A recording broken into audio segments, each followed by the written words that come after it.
Hey, did you ever hear the Erie tunnel scandal? No. Let's check it out.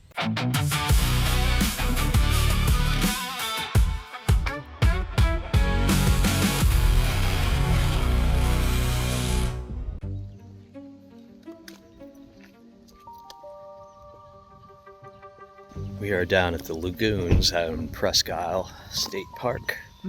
Yeah, it is an excellent day. It is 72 degrees, sunny. There's a light breeze.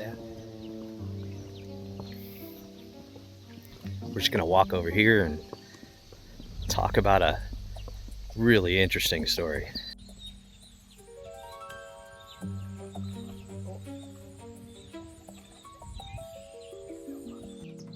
Okay, John, so every once in a while, you find a story in Erie's history that it sounds like it's right out of a movie. Yeah. And Right. and this one kind of really does. It fits that kind of thing there. So it starts in about 1907 and it ends in 1910. Okay. And what happens is there was a guy that came to Erie in 1909, and he came down here to the peninsula. Now you remember back then the peninsula didn't have roads on it yet. Right. And at that time too, it was still owned by the federal government. It wasn't, the state didn't own it at that. It was still part of the I think it was under the Lighthouse Commission and the Department of War at the time. Okay. Makes sense. Yeah. So this guy shows up to Erie and he comes down here with a couple of his assistants, and they start taking soil samples and setting up pictures and taking pictures of themselves with the soil samples. This place is perfect! Okay. And people would ask him, "What are you doing?" And he would say, "Well, when everybody hears about it, the whole world will know." Okay. So, another year passes and he shows back up here, and he immediately sets up a meeting with the Chamber of Commerce, and he goes down to them and he says, "Hey, we have this railroad that we are building and we own in Titusville that's going to come up to Cambridge Springs and connect into Corey. It's going to kind of, come up and around like that." Yep. And then what they wanted to do was then, you're going to love this one, they wanted to bring it up into Erie and then have it go underground with a whole network of tunnels Wow. that Okay. would go underneath the city of Erie with a huge, vast network of tunnels, it said, Okay. and then come out here Okay. on the peninsula.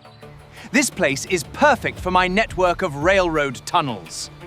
And then they wanted to make the peninsula the center for shipping coal Oh, interesting. out of the region. Okay. They wanted to try to corner that market. And so this guy named Charles Wellburn, his name was, he gets this railroad down in Titusville, Okay. but apparently there was no railroad. It was a paper railroad. It only existed on paper. Oh, interesting. So he ended up creating these, I think it was $500,000 worth of bonds on this 25-mile stretch of railroad that he didn't actually have functioning. Okay. And so what it was is he was trying to sell these bonds for much more than, Oh, sure. and because they weren't really worth anything. Right. So he gets his assistant and they go down to New York City and they find a broker down there. And this broker named Chapman, he's like, "All right, I'll take this, but I'm going to keep $100K as collateral Wow. of these bonds." And then he proceeds to sell most of them to the Carnegie Trust. Oh, okay. And Carnegie Trust buys a bunch of these bonds, and then this Charles Wellburn guy starts taking out loans Sure. against these things. So he takes out over the 2 years, he takes about $70,000 worth of loans out against these things that didn't really actually, you know, these Right. things were worthless. Yeah. Scheme. Yeah, it was a scheme. Yeah, it was a scam. So, you know, when he came to Erie, you know, he gave this presentation, and it was just, you know, it sounded too good to be true. Sure. And, you know, the bunch of people all met in the mayor's office, and they kind of ran this guy out of town.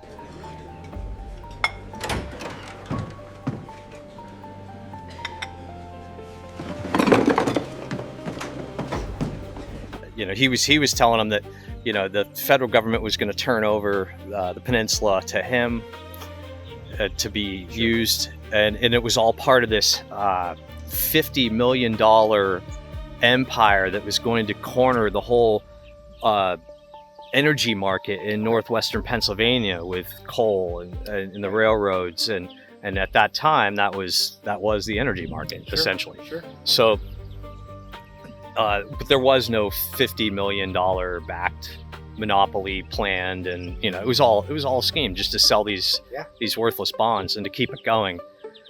And it ended up collapsing because he went back to this guy Chapman, who, remember, had held the $100,000 bonds, you know, as collateral. He went back to them and said, "Hey, you know, I want my bonds back." And Chapman was like, "Nah, man, that's not. No. I'm not doing it." Right.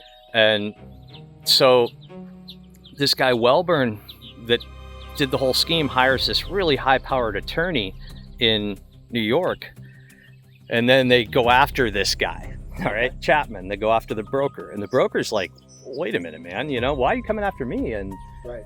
so the district attorney, you know, goes to him and says, "You know, this kind of looks shady, man. This looks really bad.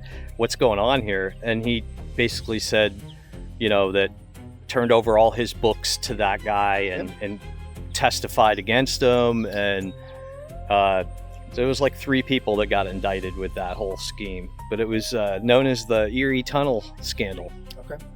And 1910. Yeah. So this was originally, like, the plan was to make this just an industrial hellscape.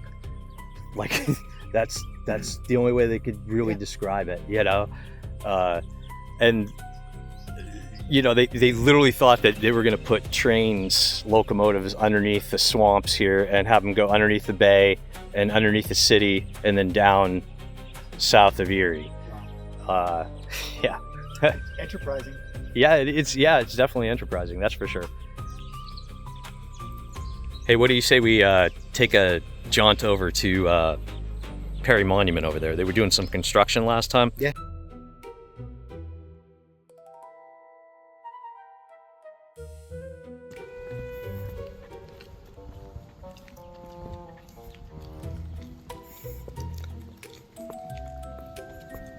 And they got it all blocked off. Can't get down there. Yeah. It looks...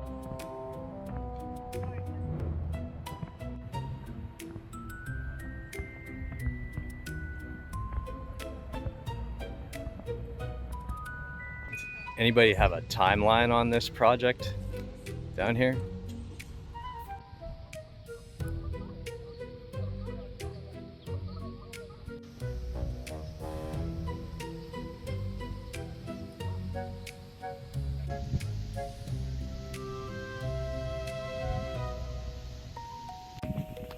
Charcoal? Hot charcoal. Oh, yeah. Yeah, that was my nickname in high school.